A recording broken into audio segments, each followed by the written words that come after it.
just want to preface this by saying I am not an NBA analyst. I am an NBA fan. I think the NBA is the WWE of basketball, but I enjoy watching the NBA.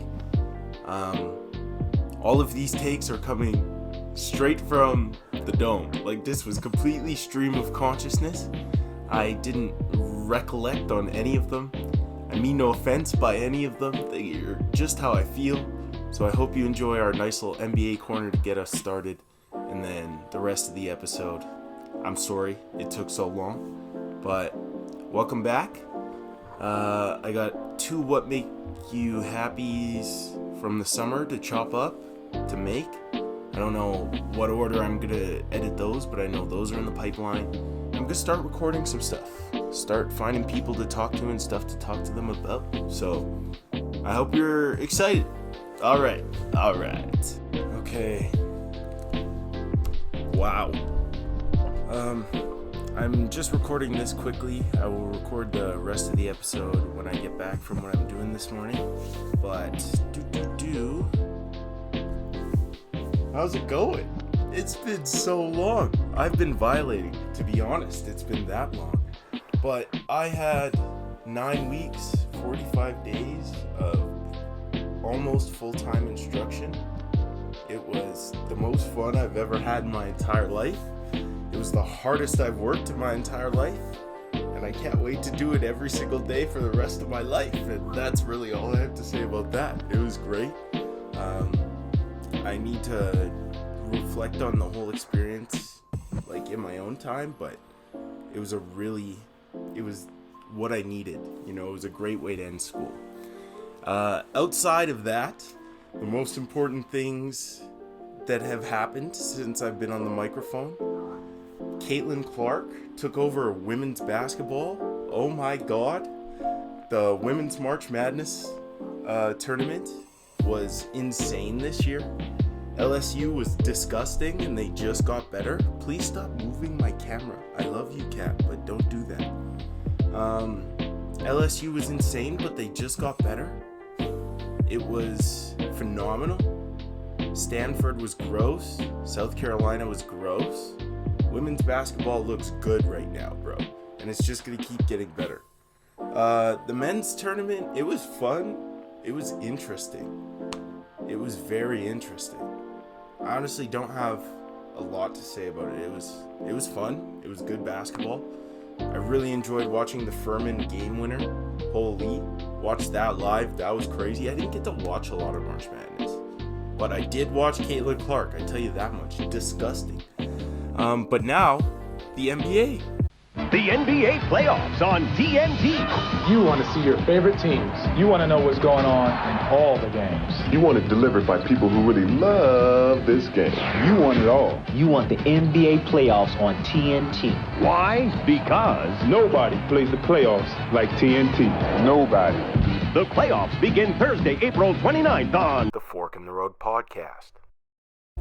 So, we're starting this week off with a nice little NBA corner. Because I love basketball and I'd rather talk about that at the start so I can just get the juices flowing and get back into the game. Okay, I need you. I love you. I need you to go away. Please. She didn't listen to me. Go away. Thank you. Okay, starting. Western Conference, first round. Jamal Murray is awesome, and I'm really excited to watch him play basketball again, but I did not watch the Nuggets-Wolves series. I love Jamal Murray, and apparently I love Anthony Edwards. He's a very good leader at his age. He's disgusting. So the 1-8 Nuggets-Timberwolves matchup, I didn't watch a lot of it. Denver won 4-1. Honestly, I can expect that. I expect every team that Rudy Gobert is on to lose, to be honest. And that's really how I feel about that. Okay. The 4-5 Suns-Clippers series. So I saw Stephen A. Smith say some blasphemy about Kawhi Leonard. This guy needs to retire. He's clinically injured. Cat, go away. What did I tell you? I love you. Go away. He's clinically injured. They should force him to retire. Blah, blah, blah, blah, blah. respectfully, I think Stephen A was a bum. He probably played, I know he played in high school. I think he played 1 year at another level higher than that. Stephen A. Smith. See, like, your Wikipedia says you're a personality, and I understand it's your job to get clicks, bro, but shut your mouth, respectfully. Kawhi Leonard is the point of this. Basketball.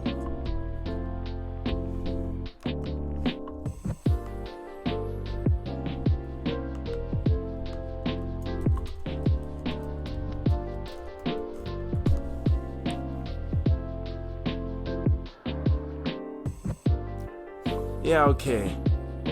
So, Stephen A. Smith is kind of like me, to be honest. He played basketball at the next level at Winston-Salem State University, but he got hurt, and he just loves basketball.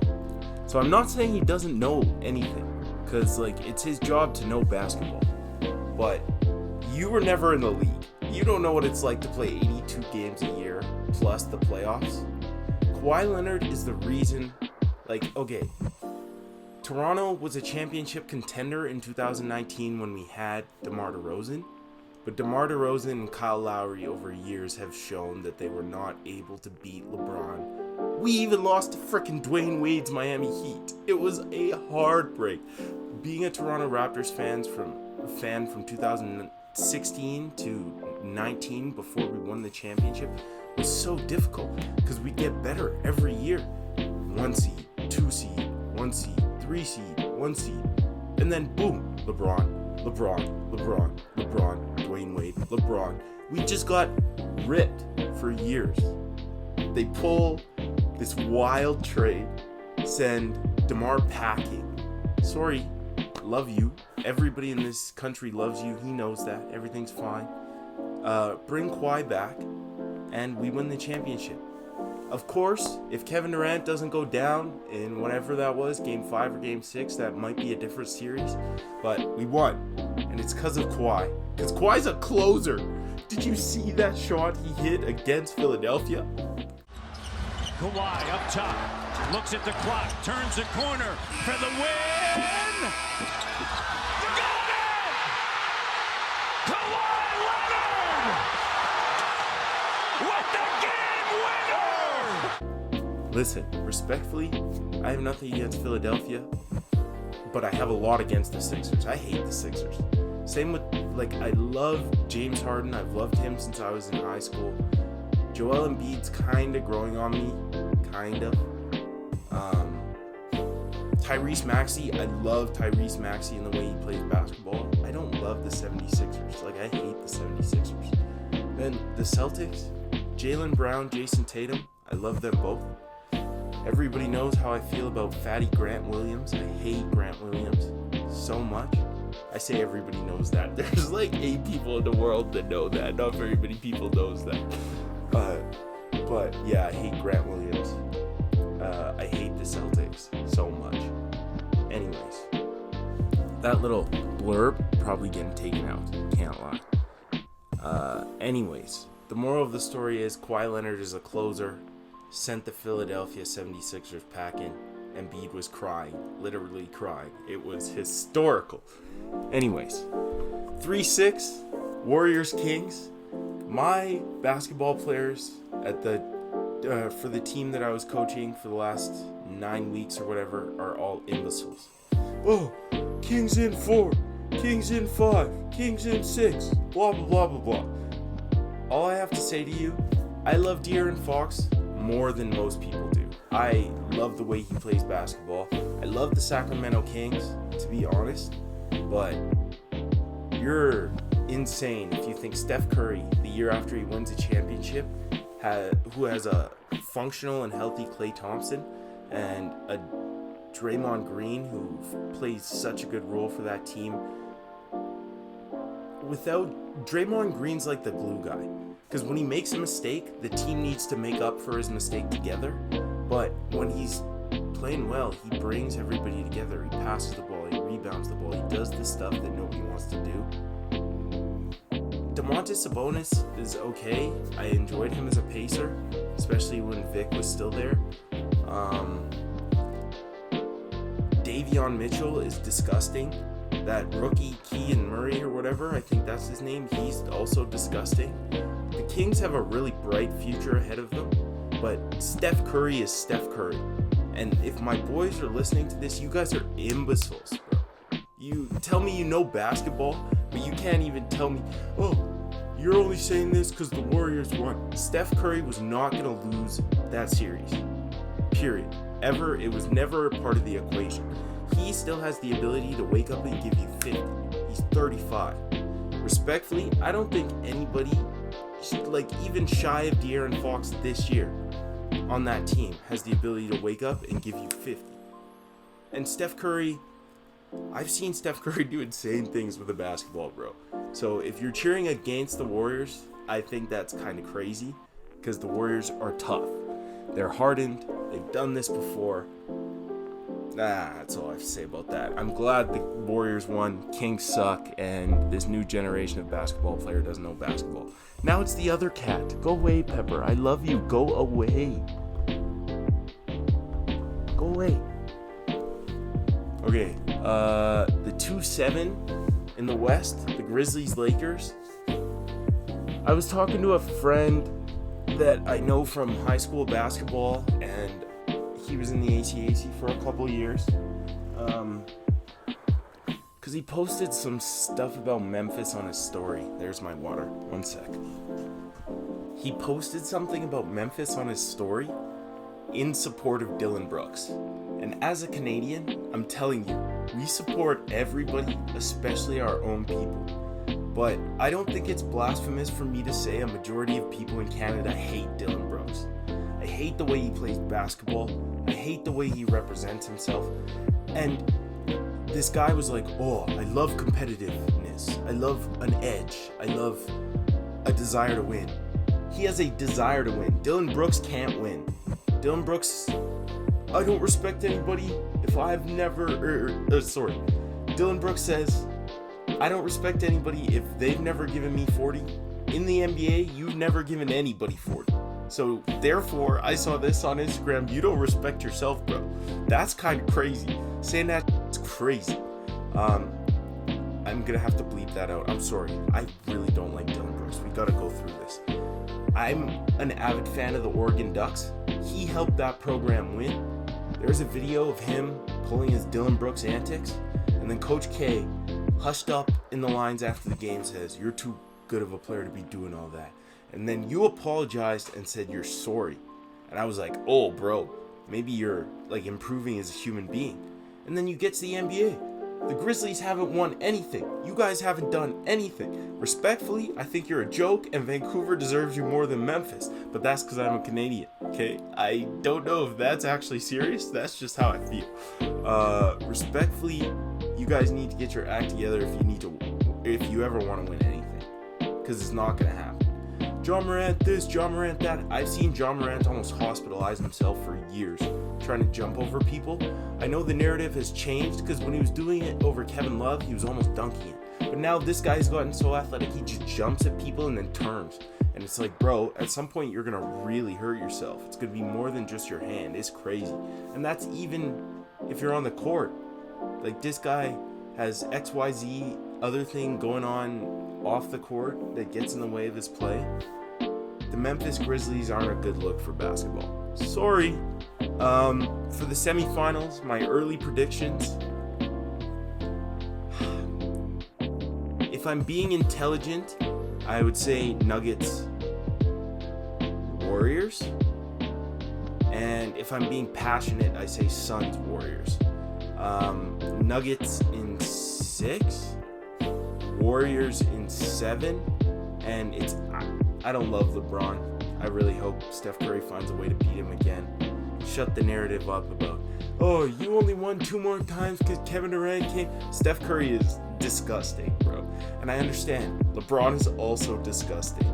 But AD has health issues, and I think if that comes up during the series, it changes the competitive goodness of it a lot. But them Laker boys, Rui Hachimura is disgusting. Jared Vanderbilt is disgusting, and it sucks that he is only getting recognition now that he plays for the Lakers, because he was disgusting in Minnesota too, apparently. I don't know, man. I don't love LeBron. I want to see Steph Curry win. And I also think they can do it. Like, the Warriors are they're coming off a championship season. I don't care how anybody feels about last year. Steph Curry just said, I'm going to win the championship. And obviously, the Warriors helped him do that. Like, here's the one thing I'll say about the Warriors. Jordan Poole doesn't play defense.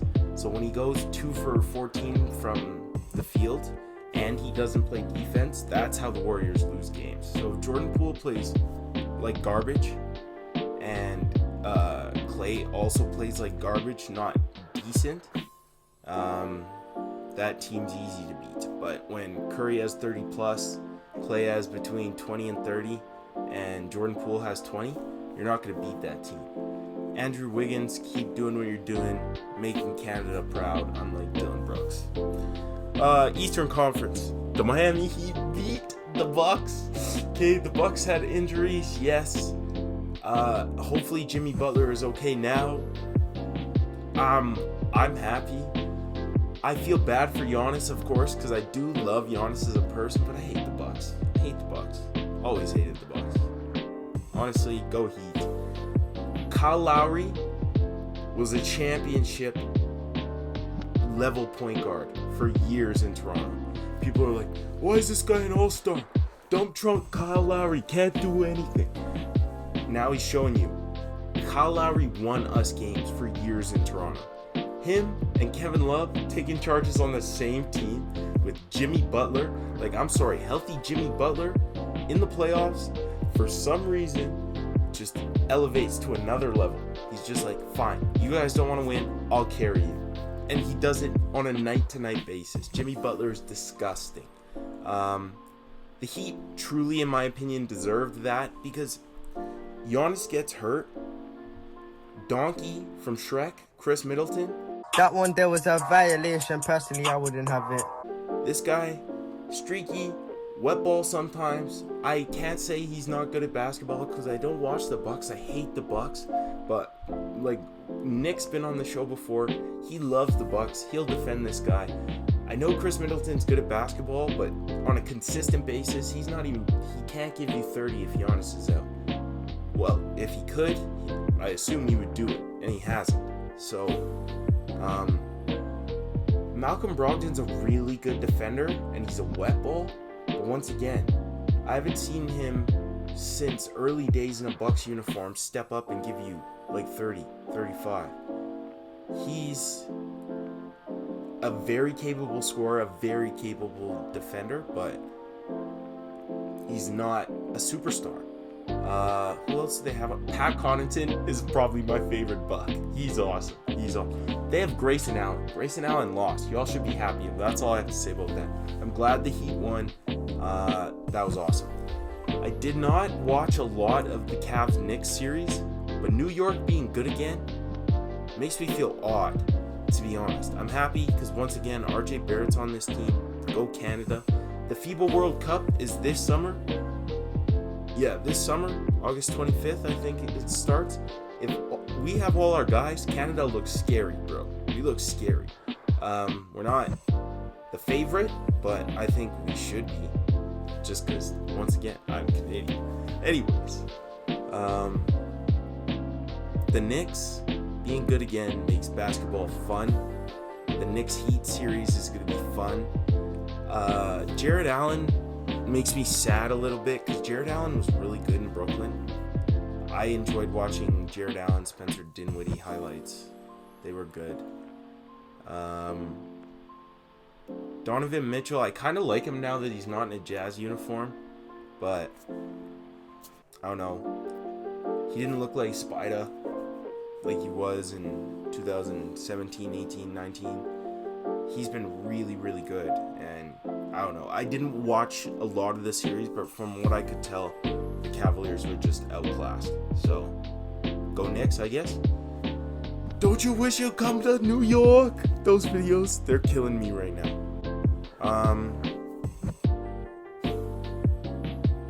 The 76ers Nets, I'm pissed that the Nets didn't make that a series.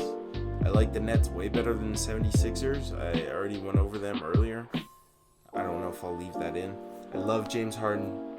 Joel Embiid's growing on me. I love Tyrese Maxey. I hate the Philadelphia 76ers. So, good for them, 4-0, only sweep. It was boring. I didn't watch it. Celtics Hawks, I hate the Celtics, but they beat the Hawks. And I hate Trae Young even more than I hate the Celtics, so I'm glad the Celtics beat the Hawks. If I'm early predictions for the next series. Go, Spidey! Don't you wish you came to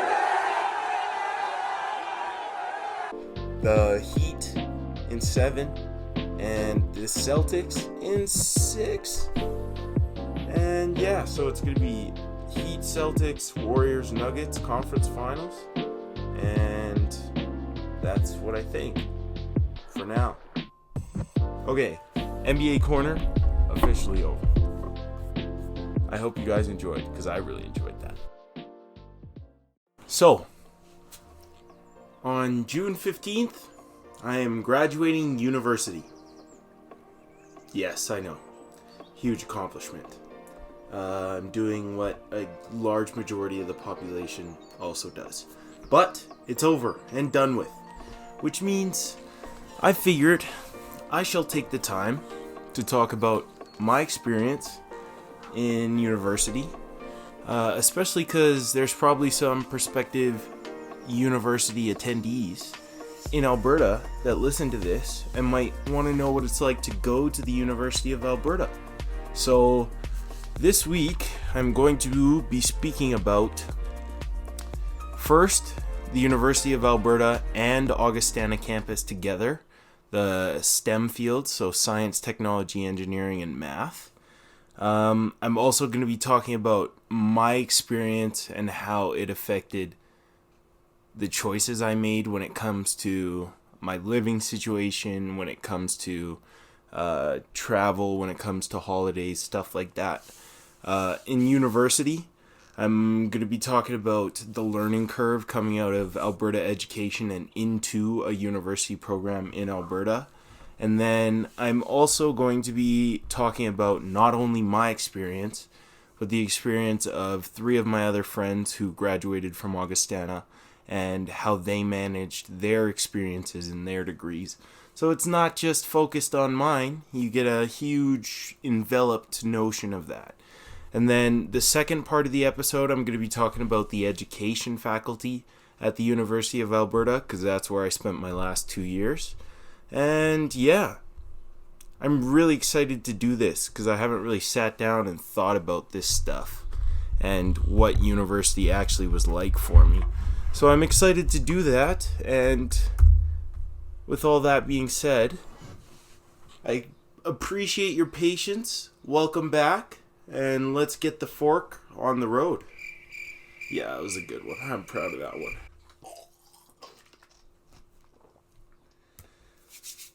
Okay. Science, technology, engineering, and math at the University of Alberta and at Augustana. Mostly Augustana, because that's where I did my first 3 years. But let's start off. You're 18. You've gotten into a university that's no longer in your hometown, or even you've gotten into one that's in your hometown, and the first decision you have to make is, well, am I gonna live at home, or am I getting the heck up out of here? And you know what I have to say to you? This is my experience. Do not take this as advice for your life. I'm just gonna tell you what happened to me. Moving out of the house for university was the best possible thing that could have happened to me in every way, shape, and form. My relationship with my mom was already incredible, just got better. Because she was around less, I missed her, she missed me, which means when I come back, we hang out and it's so much fun. There's less everything, just because we have 2 different existences now. I got to meet new people And if you told me this when I was 18, I would have said I had to meet new people. But it was not that. I got to meet new people. I left Augustana with 4 new siblings, basically. Oh, not new ones. 4 of the new ones, 5 total. Because one of them I've known since high school, and the other ones I all met at Augustana. But of those 5 siblings, 3 of them are not people I would have talked to when I was in high school, ever. Unless I was forced to for some reason, I never would have gone out of my way and said, yeah, I want to hang out with that guy. And those guys are my family members now. The other one, like I said, I've known since I was in high school, so I know I would have talked to him. And the other one, she was cool. And she was from a city, not a small town. So we were much more similar in our experiences growing up. So I assume I would have talked to her. But the moral of the story is I was challenged. I got to meet new people, and it was awesome. I became responsible for who I am. So there are a lot of things, I can't sit here in front with you. I'm 22 years old, and I'm still looking for a family doctor. I have no clue what's going on in my life 90% of the time. But when it came to moving out of the house, I had to learn time management. I had to learn cleanliness, because apparently stuff doesn't just get cleaned if you don't clean it. So I learned to take care of my space. I learned to cook, not even just to a level where it's yeah, I'll eat this food. I learned to a level where it's I'm proud of the food I make most of the time, and I'm willing to serve it to other people. I can't lie, taxes still confuse the ever-living out of me, so if they confuse you, that's fine. Scheduling and time management, like I said, while I am not like these athletes that I'm going to talk about their experience as well later in the episode, I did still play university basketball for 3 years, college basketball for 3 years. It was hard. 2 hours of practice, at least an hour, if not an hour and a half in the gym every single day, plus the homework, plus I need to feed myself, plus I need to socialize so I don't die. It's a lot to do in a day. So working on those skills without having a safety net that was right there, it forced me to be better and to grow. And I think that's helped me, My mom was obviously 3 hours away, so it's not like I moved to a completely different province or a different state or a different country. But still, the safety net was there when I needed it to be, but I just got to live and grow, and it was awesome. So, yeah, I'm not telling you have to move out of the house. I'm telling you my experience with moving out of the house was awesome. With that, there were some downsides, okay? So, my mom was only 3 hours away, and especially for the first 4 months, because I hated Camrose so much and I didn't want to be there at all. It's not that I didn't want to be in Camrose, it's that I didn't want to be somewhere new. It was awful. I was homesick a lot. I missed Calgary every single day. I love Calgary. I was born and raised in Calgary. This place is incredible, and being away from it, I was homesick. I missed my mom. I missed my cats. I missed my house. I missed my friends. It was brutal. But the thing is, I genuinely think that's going to happen even if you go to your hometown university. A lot of the kids that you love and adore aren't going to go to your hometown university. And then boom, well, you're going to be sick. You're not going to be homesick, but you're going to be missing your friends. So I think that's something that's going to happen to everybody, but that's something that you need to realize is if you leave for one of the most difficult parts in your life, transformation-wise, transformatively, it's going to be tough on you mentally because your support systems are going to be all over the world doing whatever they need to do to survive.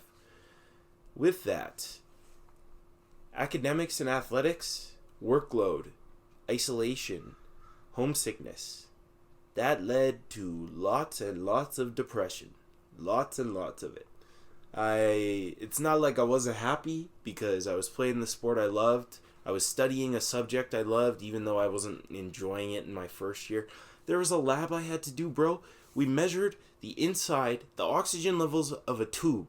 Okay, because we were measuring respiration rates in pill bugs, I believe. Or maybe it wasn't respiration rates, maybe it was the movement in pill bugs. But pill bugs were what we were researching.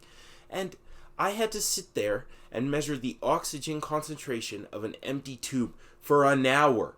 And that was only one of the 3 hours of the 3-hour lab, bro. It was crazy. I loved what I was studying. I loved the sport I was playing. I didn't have the support system that I had in Calgary. I was depressed. I wasn't enjoying basketball because I was getting smacked on every single day by this 6'5" Asian guy from Edmonton that he made me look like a man-child. Not a man-child, just a child every single day in practice. And then another one that looks like you grabbed him right out of the woods. He looks like a lumberjack, but also a surfer because he had long, luxurious hair. Just wet ball. It was awful. You know, I went from being a contributor and a role player and enjoying my practices every day to fighting for my life and getting smacked on. And don't even get me started on the guards, bro. Like, I was questioning whether or not basketball was for me. Genuinely. But all of the depression, all of the whatever, it's not like it disappeared, but I found people to get me through it. Like I said, I had, at this point, 4 very, very good friends. 2 of them were together. The other 2 I had met in dorms. And those 4 people alone got me through all 3 years in Camrose, let alone when the 5th person showed up when I was in my 3rd year. I didn't mention this. It's literally the most important part. Therapy. Therapy got me through the first 3 years. Therapy got me through the last 2 years. It's a tool, in my opinion, regardless of if you think you have mental health issues of any kind, therapy is a tool that everybody could use. So that's all I have to say about that. Back to the episode. So, like, having a support system, somebody did talk about it. Like, Nick, Tyler, we're on the blue team, and we're getting murked. You guys are getting better. You're playing games, but I'm lacking right now. So I gotta step up, because we're getting murked every single day. I'm sick of it. I feel bad for Kalen. I feel bad for Jake. I feel bad for Eddie, because they just get put on our team, and we lose, and we lose, and we lose. And then eventually, things started changing. There was one practice. The blue team was dominating the entire practice. Austin was furious. How is KT scoring on us? What is going on? Why are we losing to the blue team? When. He was crying because he didn't like being on the other side of it. For the first time all year. And he was crying. So, like, yeah, it was tough. In the athletics portion, it came with time, dedication, and hard work. Academics, bro, if I ever see... Actually, I'm going to bleep her name out because I'm not trying to dox anyone. If I ever see my first year English professor in the streets, it's on site immediately. And I am a very good boy. I was raised by a great lady. I'm very polite. I don't want to hurt anybody. But if I ever see that English teacher again, it's on site. I got a C-, I believe, in critical reading and writing. And I was like, oh, existential crisis, bro. I'm not meant for this. I'm not built for this. I'm not going to be able to graduate. Somebody take all of my credentials. Somebody, honestly, at that point, somebody just remove me from the equation. Because now I owe the government money. I'm too dumb. I can't even write an essay. How am I supposed to get through university? Blah, blah, blah. First semester biology, I think I finished with a C+, and I'm like, Lord have mercy, this is my major. And my major is not majoring right now. Like, I physically cannot succeed at this minute. So what do? I put my head down just like I did in grade 12, and I put my head in the books. And I grinded. Second semester, biology, Bio 111, so the second intro bio course, I finished with an A because I worked and I changed the way I was studying and I adapted. Workload when it comes, or sorry, not workload, the anxiety and depression when it came to athletics and academics, it came hard work, dedication, having outlets. You need resources, especially Camrose was beautiful because I was 10 minutes away from any of my best friends, either a walk, a skip, or a drive. So I could talk to upwards of 20 people in a day, just being at Augustana all day, that I absolutely adored. And it makes... Augustana is such an isolated place. There's 1,000 kids, 18,000 people in the town. It's a farming town in rural Alberta. We're in it together, you know? And without that, I could not have succeeded. We had the cafeteria at Augustana was phenomenal. We like to complain because that's the only way to get through it is you complain. There was some stuff I wanted to fight these people for serving me. Chicken pot pie with snow peas in it. That made me want to die. A lot of the other ones, ham and pineapple. Ham is fine. Pineapple is fine. Don't eat them together. Thank you. Anyways, this is me just... There were 1 to 6 meals that I did not eat, that we would go have food elsewhere. Outside of that, they kept us overly fed for the entire first year. It's all-you-can-eat buffet at Augustana. Literally, that's how it's set up. You can have as much food as you want. So on chicken wing day, you better believe I'm going to eat 30 to 40 chicken wings because it's 40 chicken wings, and who knows when I'm going to see my next meal outside of this. Nutrition in your first year and then throughout your university career is probably one of the most important things in the world that people don't talk about very much. If you're not eating well, you're already going to be depressed, you're already going to be burnt out and overtired. So if you're not eating well, you're going to get sick, you're going to put your body in positions that you can't physically survive in. You might not be able to take care of your health physically the way you want to. You may not be able to succeed at work or at your sport because all of your energy is being spent on just surviving. So the least you can do is eat some fruits and vegetables. That's all I have to say about that. And when I say that, I'm not going to dox this guy either, but I had a teammate. We went to Montana in my first year. This guy ordered a full rack of ribs, fries, and mashed potatoes. Top some ketchup. Are you kidding me? Crazy.